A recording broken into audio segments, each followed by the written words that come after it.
नमस्कार मित्रांनो, 2 दिवसापूर्वी आपल्या देशाचं बजेट सादर केलं. कोणी तर आपल्या देशाच्या अर्थमंत्री निर्मला सीतारामन यांनी आपल्या भारत देशाचं जे काही आर्थिक म्हणजे 1 वर्षासाठी जे काही अर्थसंकल्प सादर केला जातो तो त्यांनी 2 दिवसापूर्वी लोकसभेमध्ये सादर केलाय. पण काल चर्चा होताना काँग्रेसच्या खासदार प्रणिती शिंदे यांनी सत्ताधारी पक्षावर टीका करताना काय म्हटलंय तर ते तुम्ही ह्या त्यांच्या भाषणामधून पूर्ण ऐका मित्रांनो. कारण कसं आहे, एखाद्या नेता कसा असावा म्हणजे कुठल्या एखाद्या उगाच काहीतरी बोलायचं म्हणून बोलू नये, पण एखाद्या त्याला ठोस असे मुद्दे किंवा कारण असलं पाहिजे ते त्यांनी भाषण केले त्यामध्ये तुम्ही ऐका मित्रांनो. कारण कसं आहे, त्यांनी प्रत्येक मुद्दा धरून त्यांनी ते भाजपला टार्गेट केलाय. कारण भाजपा प्रत्येक वेळी कुठल्या ना कुठल्या कारणावरनं काँग्रेसवर टीका करण्याचा प्रयत्न करत असतात मित्रांनो. तसं दुसरं की जे काही 60 वर्षामध्ये काँग्रेसनं काय केलं हे सांगत असतं तर तुम्ही त्या व्हिडिओमध्ये पूर्ण बघा मित्रांनो. हम भारत के लोग जो हमारे संविधान की प्रस्तावना है, इन 4 शब्दों में भारत की ताकत और महानता छुपी है. न कोई जात, न धर्म, न भाषा, न पहराव, सिर्फ हम भारत के लोग. इसी में ही हमारी पहचान है और इसी में हमारी गरिमा बसी हुई है. पर पिछले कुछ सालों में इस पहचान को, इसी ताकत को धर्म की राजनीति से कमज़ोर बनाया गया है. आज 2024 के बजट पर बात करने के लिए आपने मुझे मौका दिया. मैं थोड़ा आपको इतिहास में ले जाना चाहती हूँ. हम सब जानते हैं और पूरा विश्व ये मानता है कि कुछ शतकों पहले भारत सोने की चिड़िया थी. उस समय जीडीपी और इस प्रकार की चीज़ें नहीं थी, पर भारत इकोनॉमिकली और कल्चरली विश्व की एक महाशक्ति थी. और हम ये भी जानते हैं कि भारत में शूरवीरों की कोई कमी नहीं थी. बावजूद इसके मुट्ठी भर हमलावरों ने हमें कई बार लूटा और न सिर्फ लूटा, हमें सैकड़ों साल गुलाम बनाया रखा. ऐसे क्यों हुआ? पहले मुगल फिर अंग्रेज ने भारत पर राज किया. ये वो कर पाए क्योंकि सोना, चांदी, हीरे, जवाहरात, पैसे की कोई कमी नहीं थी. लेकिन कमी सिर्फ एक बात की थी और वो थी सामाजिक एकता की. धन, दौलत, ताकत कुछ मुट्ठी भर राजाओं और समाज के ठेकेदारों के पास थी.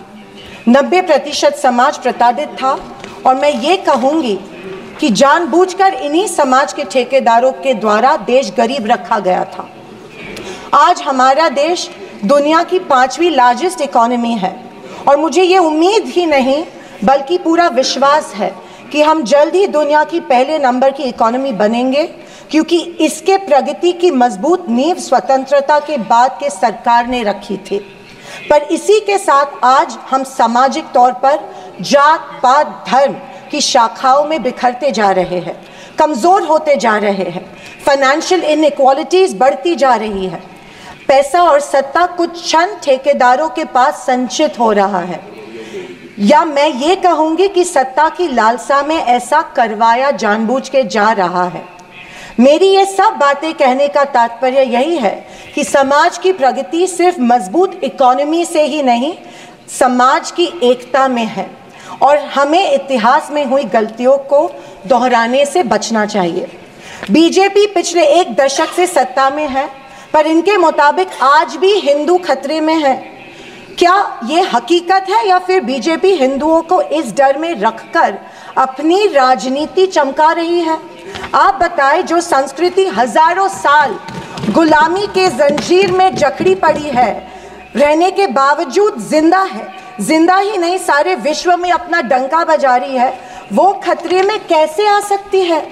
पर फिर सोचने पर मुझे महसूस होता है कि बीजेपी और उनकी नीतियाँ की वजह से हिंदू खतरे में है. एक नदी के बहाव की तरह बहती चली आ रही हमारी हिंदू संस्कृति है. सामने आने वाले हर कट्टरता के पहाड़ों को काटते हुए, हर पत्थर के सेंध लगाते हुए वो बह रही है. उसके बहाव को ना कोई तलवार काट सकती है, ना ही कोई पहाड़ रोक सकता है. पर आज दुर्भाग्यवश उसी नदी के बहाव रोककर कट्टरता में ढालने की कोशिश की जा रही है. और मैं समझती हूँ कि यही भारतीय संस्कृति के पतन का कारण बन सकता है.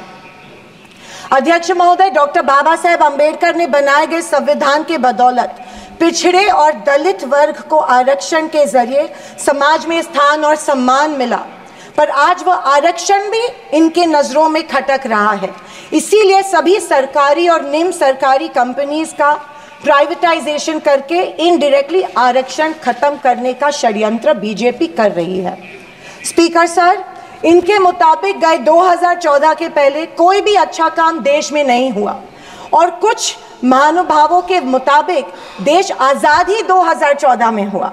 खैर, आप कितनी भी कोशिश कीजिए, लेकिन इस सच्चाई को नहीं झटला सकते कि आज जो भारत चांद पर पहुंचा उसकी नींव इसरो के रूप में पंडित नेहरू जी ने रखी थी। 2014 से बीजेपी अपने झूठे प्रोपेगेंडा से कांग्रेस की लेगेसी को मिटाने की पुरजोर कोशिश कर रही है, पर इनकी लाखों नॉन बायोलॉजिकल कोशिश के बावजूद दुनिया इस देश को नेहरू गांधी का देश ही मानेगी। ये दुनिया की किसी भी कोने में जब जाते हैं तो इनको गांधी जी के प्रतिमा के सामने ही नतमस्तक होना पड़ता है। ऐसी सरकार और ऐसे वित्त मंत्री से हम क्या उम्मीद करें जो प्याज के बढ़ते दाम के सवाल पर कहती है कि दाम बढ़ते हो तो बढ़ने दो, मैं प्याज नहीं खाती। स्कूल कॉलेज के फीस बढ़ते हैं तो बढ़ने दो, हम शिक्षा नहीं भक्त बढ़ाते हैं।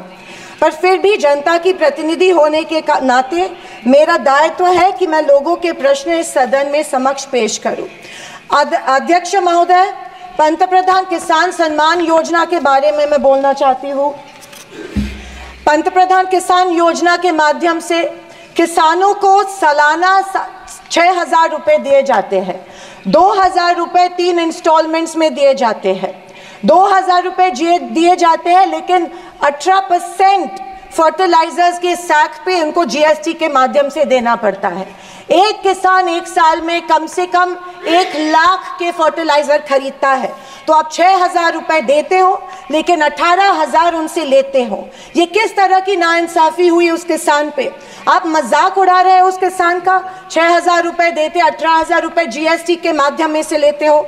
जब यूपीए की सरकार थी तब फर्टिलाइजर्स और औजारों पे से जीएसटी एग्जेम्प्ट की गई थी।